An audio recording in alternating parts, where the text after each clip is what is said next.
you're a football school. Oh, yeah. Nobody's going to doubt that. This is point in about the top party schools. Florida State, I believe, was #1 last year. Top party school? Yeah, and we're #3 this year. We went down a little bit. Oh, yeah, well, come on, let's go. Let's get the kegs going. I'll tell you, that isn't funny, because binge drinking is a big deal on campus. I don't have to tell you that. Here are the top 5 activist campuses, by the way. Source, Mother Jones. Wesleyan University, #1. Okay, tip of the hat to Wesleyan. University of Michigan, Florida State University, UC Berkeley, and what do you know? Harvard University. Well, what does activist mean? Means things are happening on campus. You want to change the world. Gabe, Pendas, the Sweatshop Project. Very large. Preceded you. Oh, yes. It was going strong. Yes. These are students who said our universities are buying, you know, the Bulldogs, the Blue Devils, all the sweatshirts, the stuff you buy in the bookstore. Right. Those clothes are being made by sweatshops. We protest, and they encourage significant numbers of schools to sign a pledge that they will not do business with suppliers who get their products from sweatshops. And Florida State went down hard on this. Why? Well, we at Florida State, we have what is called a code of conduct, right? So, like, these factories are given, like, a certain amount of rules that they should follow, like respecting women's rights, for example, is a big one, as well as allowing workers the right to organize.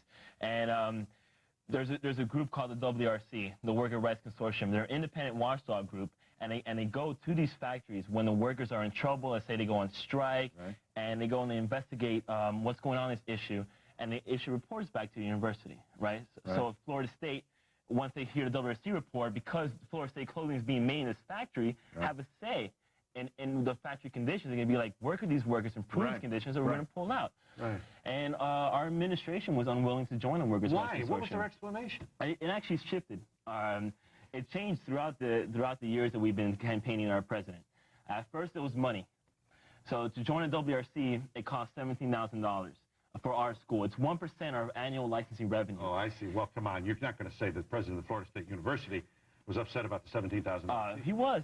How many tents did you put up on campus? We had 60 tents at our maximum. 60 tents. 60 tents. And students occupying these tents 24 hours a day. 24 hours a day, up all the time. For how long, Bob? 114 days.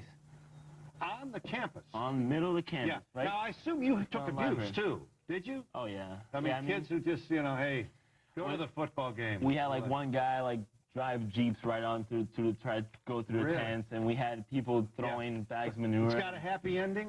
Yeah, we ended up compromising with our president. He agreed to meet with the WRC, which is a huge, I mean, he would keep saying he would agree, that he would sell on the meetings, he was just avoiding us, not respecting us, and we got no respect, and 12 students got arrested on campus because of this, and he agreed to drop this threat of suspension or expulsion. And you feel good about your participation in this? You're doing something for people who don't have the power? Well, they had the power. We're standing in solidarity with them, Phil, and that's important to remember. Like, we're there with the workers, and we're working with them. They're speaking, and we support them, and we support their voices. Emma Mackinnon, we're going to Harvard. All right, from Florida State to Harvard. Harvard, it's about pay for example, janitors who work at Harvard? Janitors, security guards, and security guards. What's the grievance?